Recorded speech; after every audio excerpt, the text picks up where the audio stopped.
মেঘালয় রাজ্যের পাদদেশে যমুনা নদীর তীরবর্তী জেলা জামালপুর। নকশিকাঁথা ও হস্তশিল্প ও দেশের বড় কারখানা প্রসিদ্ধ জামালপুর জেলা পুরাতন ব্রহ্মপুত্র নদীর পশ্চিম তীরে অবস্থিত ময়মনসিংহ বিভাগের একটি জেলা, যার পূর্বে শেরপুর ও ময়মনসিংহ জেলা, পশ্চিমে যমুনা নদীর তীরবর্তী সিরাজগঞ্জ, বগুড়া, গাইবান্ধা ও কুড়িগ্রাম জেলা, উত্তরে ভারতের মেঘালয় রাজ্য ও গারো পাহাড় এবং দক্ষিণে টাঙ্গাইল জেলা অবস্থিত।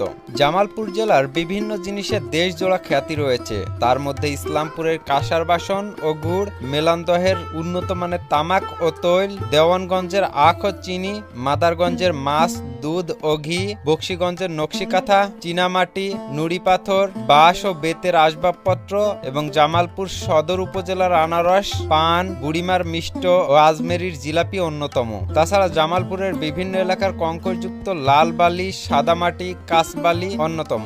জামালপুরের নকশিকাঁথা ও নকশি চাদর এখনো সারা দেশে সমাদৃত। আর ভ্রমণ পিপাসুর আজকের পর্বে আপনাদেরকে দেখাতে চলেছি জামালপুর জেলার শীর্ষ 20টি দর্শনীয় স্থান। তো চলুন বন্ধুরা, দেরি না করে এক নজরে দেখে নেওয়া যাক জামালপুর জেলার শীর্ষ দর্শনীয় স্থান সমূহ।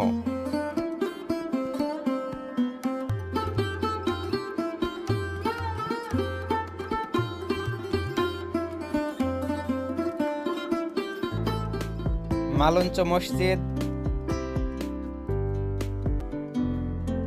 হযরত শাহ জামালের মাজার, দয়াময়ী মন্দির,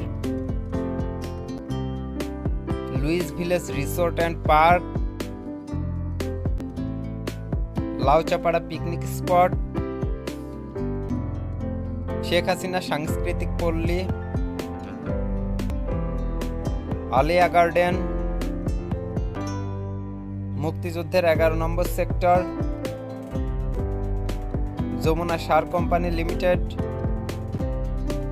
জিল বাংলা চিনিকল, Jamuna city park, Jamuna jetty ghat, Uliabazar piling ghat, Bahadurabad ghat, highway road Kharkabil, Swapnil park, Gandhi ashram, Pollakandi bridge, Angurbari Baksiganj, Nandina Sreepur Banshtara কাছাকাছি পাহাড়,